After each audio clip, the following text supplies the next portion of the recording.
اگر تو یہ چاہتا ہے کہ تیرا یہ در بدر بھٹکنا بند ہو جائے، وہ سکون جو تو پیسوں میں، عزتوں میں، شہرتوں میں اور لوگوں کے چہروں میں ڈھونڈ رہا ہے، اگر تو چاہتا ہے کہ تیرے دل کو، تیری زندگی کو سکون کے کچھ پل ملے، تو آ اپنے اس رب کے پاس جو تجھے بار بار اپنی طرف بلا رہا ہے۔ تیری غفلتوں، تیرے گناہوں، تیری بغاوتوں کے باوجود وہ یہ چاہتا ہے کہ تو اس کا ہو جائے۔ پڑھ اپنے رب کو، سمجھ اپنے رب کو۔ ایک بہت بڑی ذات ہے جو تجھ سے اگنور ہو رہی ہے، ایک بہت بڑا رہبر ہے جس پر تو بھروسہ نہیں کر پا رہا، تو اس سے بہت محبت کرتا ہے۔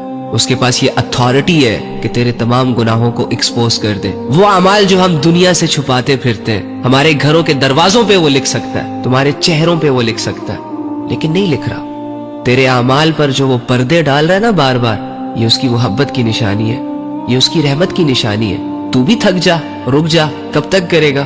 آ میری جان اپنے رب کے پاس۔ جب تو اللہ کی طرف پہلا قدم اٹھائے گا نا، تبھی سے تیری کامیابی کا سفر شروع ہوگا، اور جب تو مرے گا نا تو تیرے جنازے میں آسمان سے فرشتے اتریں گے کہ اللہ والا مرا ہے، اللہ سے محبت کرنے والا مرا ہے۔ سوار لے خود کو، بنا لے خود کو اللہ کو ساتھ لے کر۔ کوشش کرو گے نا انشاءاللہ، دکھا دو اس دنیا والوں کو کہ تم لوگ کہتے تھے نا کہ میں کبھی نہیں بدلوں گا، تم لوگ ہی تھے نا جو کہا کرتے تھے کہ یہ کبھی نہیں سدھرے گا۔ لو سدھر گیا، لو بدل گیا۔